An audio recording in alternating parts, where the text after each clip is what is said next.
rebuilding. A catastrophic failure, a new start. Physically, mentally, our careers, our businesses. Step back, first step, next step.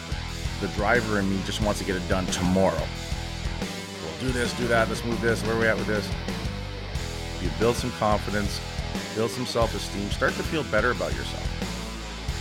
The Silverback Blueprint Podcast, a show for men over 40 who focus on getting stronger, staying motivated, building discipline, creating a community, and becoming truly happy. Hey guys, welcome to the Silverback Blueprint episode number 56, Failing to Complete. I was a little loud when I said the failing. Luke will tone that down a bit. Or echo, put the reverb, failing to complete. Cool thing that I partook of this weekend is a good friend of mine, Robert Smith, just had a book launch. So we did an interview December 4th with Robert Smith about his upcoming book, The Frankenstein Condition. So just this past weekend, we had the book launch for it, which was really cool. It was at the Orange Art Gallery here in Ottawa. So, and those of you that know me fairly well will suddenly stop and go, Curd was in an art gallery. And it's true. It was my first time in an art gallery. And it's a cool little place. It's like an old house that's been converted into an art gallery. And they got the paintings on the wall. And there was one cool one at the Parliament buildings when they were burning. And it was done by a guy called Bat Boy, B-H-A-T, Boy. And he's got the little Batman signal in his art thing, in his signature. And it was actually really well done. And I really liked the use of his colors and the essence of his photo or picture, stuff like that. I don't know art, which to you won't shock you very much. But that was actually a really cool photo overall. I really liked the fact that it was selling for $6,000. That appealed to me on the $6,000 side.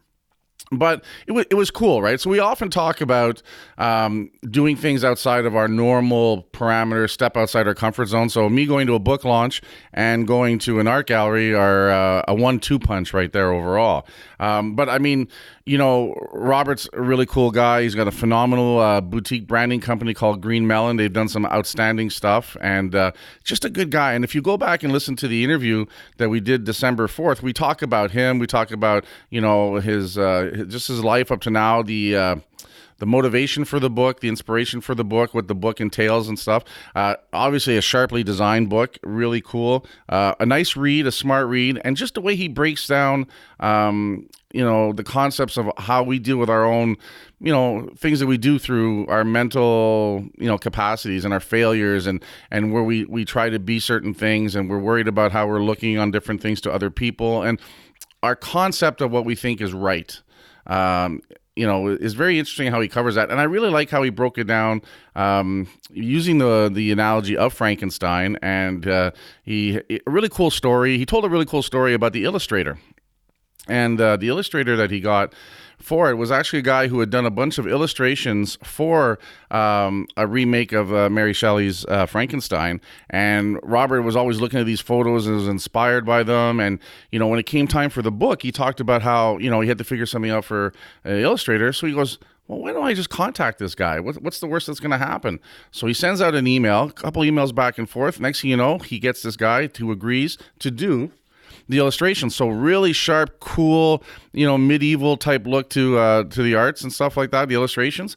And then he was telling you it was actually a little sad. The guy passed away about, I think, a month before the book came out. So it kind of, a really bittersweet story overall. But another example of, if you don't try stuff, you don't know. You never know who's going to say yes, right? But what I'm going with this is I think so many of us come up with ideas. So Robert came up with this idea, and I think when he talks about it, start to finish, this is done in under a year, to concept, to talking to someone, to reaching out. He has a cool story about how he acquired his editor. We'll get him back on and talk about this stuff now after the book is out and stuff, in his own words. But same thing, he just reached out and had a couple conversations and boom, he's got an editor and stuff. So guys, things are out there, but what's really exciting that I think is so, the lesson for today is follow things to its fruition. Finish what you started. I mean, I think how many times, and guys, I'm more guilty than most out there with a million ideas every day. how many times do we start something and we get excited by it, and then we start moving forward, and then next thing you know, we've moved on to something else, or we hit a little bit of the hard work and then we want to back off or whatever. But the value of seeing something to its completion, finishing what you started, is tremendous, because you don't know what these doors are going to open up for you as you go further down the journey. And, we say it 100 times, 1,000 times, 1,000,000 times. How's that for hyperbole? That, it's the journey. It's not the destination. It's the journey. What we're going to pick up going through the things that we're going through. So important to get out there. So important to take something on and to move with it and to finish it and see where it takes you, but finish what you started. It could be as simple as, how many times have we said we're going to clean the garage this weekend? How many weekends in a row have we said it? Next thing you know, we're forced to do it on the first snowfall because, we can't park the car inside. But we had 6 months to do it. We had 7 great Saturdays we could have done it on, right? It's the little things. Because I think also when we get in the habit of finishing what we start, we get better at it, and then the bigger project gets easier to do, and the bigger project gets easier to do, right? And those around you will also notice that you finish what you start, and that itself is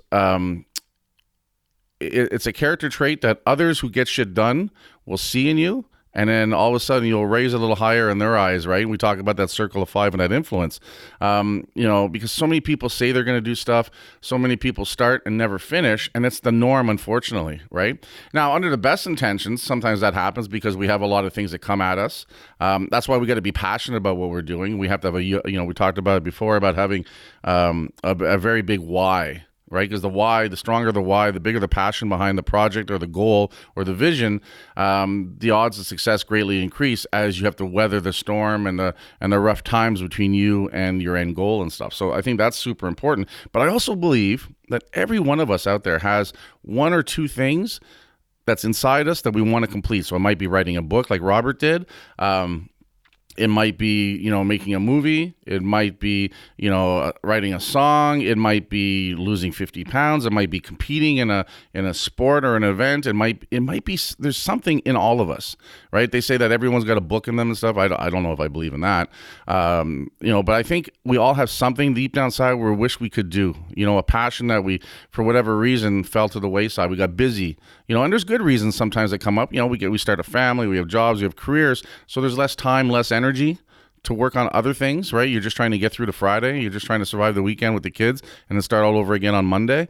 That's why being stronger and fitter and healthier makes a big difference, because the more energy you have, right, the more fuel you're going to have to do all those things, and then have a time and energy and focus left over to be able to do the thing that's deep down inside that you want to do, right? Because that's part of what emboldens us. That's part of what, makes us special, and is our uniqueness and being able to express it, right? So I'll sit back and I'll look at someone like Robert, who's a very creative guy, very passionate guy, right? And I'm like, oh, that's awesome. I want some of that, right? But I believe that's in everyone. I believe that's in an accountant. I believe that's in a computer programmer. I believe that's in a gardener, right? I believe we have parts of us that want to create something. I think we have something that we want to make our own, that we want to be known for. One of my favorite shows that I like to watch right now on, I think is a Spike, maybe not, I don't know, or TLC. There's a couple of shows I like on TLC, but one of my favorite ones is Forged in Fire, where they have 3 or 4 people show up and they have to take a piece of steel and create a certain type of knife and stuff, and they're hammering it out and old school blacksmithing and stuff. And I think it's really sharp. It's really sharp to see someone who's become creative and who's doing something with their hands, right? Now, it hasn't inspired me to want to make a knife or anything like that, because that's not my thing. But I watch this show and I just like seeing the process. And what's really sharp is seeing the different guys and girls that are doing this that come from different backgrounds. You get some guys and girls that are like, oh yeah, that's totally a blacksmith guy. You can see that, right? But then you get some guys and girls that are like, wow, I never would have saw that in them. I never would have realized that this character, this type of person would be into this kind of thing. So you don't know what's under the surface. And some of us, individually, for ourselves, we don't know. And I think that's part of the exciting process of starting things and finishing things. So we learn to develop ourselves and we find out more about ourselves. And that's really, I think, the magic behind it, right? Oh, I really love this. How many times have you read or watched a video about people, did something on the side and it became their passion, and next thing you know, it took over and now that's what they do full time and stuff. Well, to me, that's great. That's fantastic. But not every endeavor has has to be something that takes over. I think sometimes maybe that frightens people as well. Is they're like, oh, I'm really passionate. I know Luke is passionate about macrame. He doesn't talk about it a lot, but I think there's also the fear of, do I have to take it to the point where he becomes, Dr. Macrame and, can tie knots and string all day long. And maybe there's a pressure to that. If I'm really passionate about it, society makes me feel I have to make that my livelihood too. So I don't think that has to be the case as well. You can be a lawyer and just, love gardening and stuff and be really good at both. And I think each one will actually be therapeutic for the other one. So I think it's really important. So, I think Luke's podcast on macrame may just be ready to drop. That'll be fantastic. But you know what I mean? Like, I really think that it's important, guys, that we find something and, get back to it. I bet you if you walked into your garage or into your house right now, you could see 2 or 3 projects that you started that you haven't finished. Start with the stuff that's already halfway done.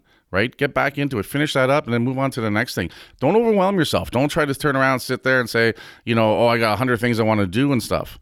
Finish the one thing. What's next? And just get into that. And I think that character building from that, I think that sense of accomplishment is super important.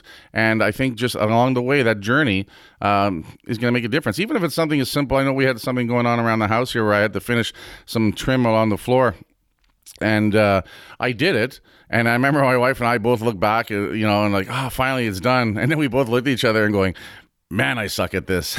So we ended up having it redone, but at least I finished it, right? And I think that was an important thing to do as well. And, we learned a valuable lesson that I don't do that stuff anymore, which is good. But it's just good to do that, right? There's nothing worse than walking into a part of our life that feels cluttered, that feels unfinished, that feels disorganized, because that puts stress on us as well. So sometimes it's a matter of just clearing the things off our deck, getting them off our list, and just finishing things, right? And I think there's a huge, huge sense of relief that comes with that as well. So for those of you guys out there that have started some things, I want you to pick one of those things, and I want you to give yourself a 30-day plan to finish it. Or maybe it's 30 minutes. I mean, that's the thing too, right? How many times do we sit there and say, you know what, I went and fixed this thing, I went and finished this thing, and like half an hour later, you're done. You just didn't finish the last little part. So, it doesn't have to be huge, but finish what you start, guys. Get out there and start cleaning up those lists that you have. Start getting back to something you're passionate about and see where it takes you along the way, and just get into it.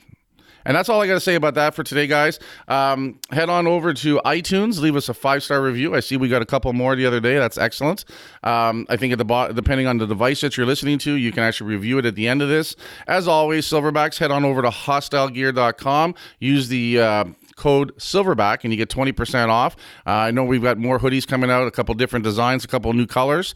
So that's always exciting. And again, it's November here, November 20th. The snow is on the ground here in Ottawa, Canada. So that's always a good time to get your hoodie on. But if you're in a time machine and it's July, check it out anyway and see if there's anything cool you guys like. And I'll talk to you guys later.